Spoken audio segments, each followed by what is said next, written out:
And a man of God preached before me, and he shared a story that I found very, very powerful.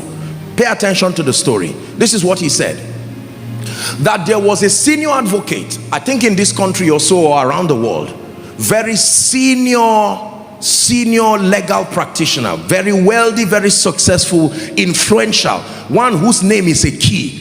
You know, names can be two things: keys or padlocks. But this one, his name is a key. And there was this young lawyer who had tried to set up his firm. It failed. Very sincere, smart gentleman. Watch this.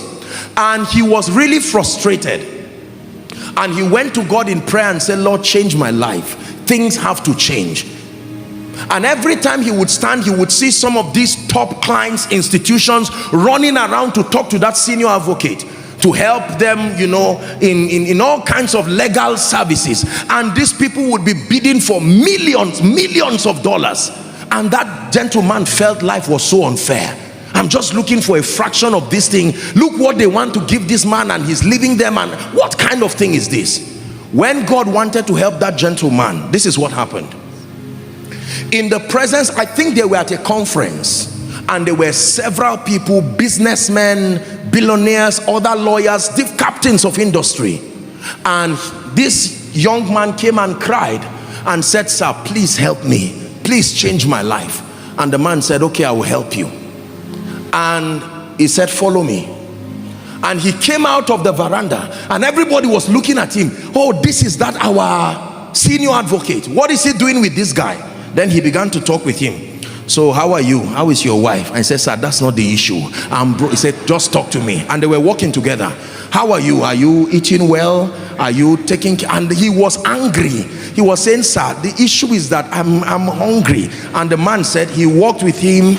And when he walked with him, he got into his office and said, if you still fail, don't come to my office again. Listen.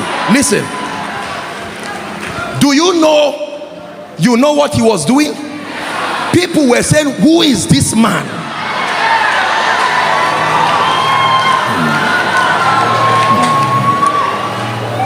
Please sit down. Sit down and learn. You are in the house of God.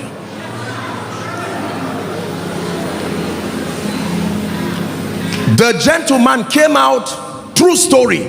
He was about to look for a bike to go home, and someone stopped him and said, sorry, I saw you with this man.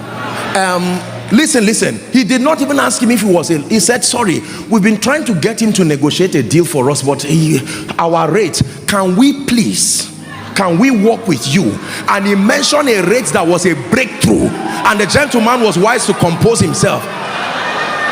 Listen, true story. The moment he did that, God granted him grace, called some of his partners and worked together, and within a year, this gentleman got a gift and went back to the office of that senior advocate. He knelt down and said, thank you for changing my life. Then the senior advocate asked him, he said, do you know what happened to you? That's what I'm interested in. Keep your gift. You have to study what happened to you so that you will use it on others too. Favor is when an individual invests his credibility on you.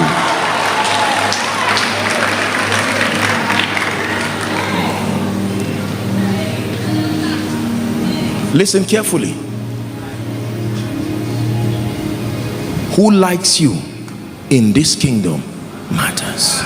For many of us, we live in a world where the only thing we know is money. Once money is not in front of you, you don't care about any other thing again. If they keep money and they keep men, you will carry money and it will finish and you will go back to square one.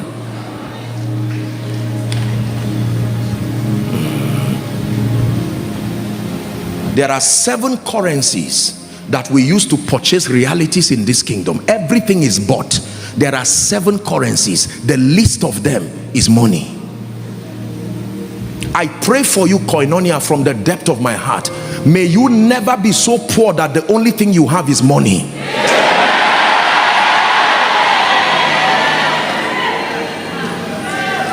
Let me pray that prayer again. And I say it with every sense of responsibility. May you never be so poor that the only thing you have is money in your ATM. Please sit down.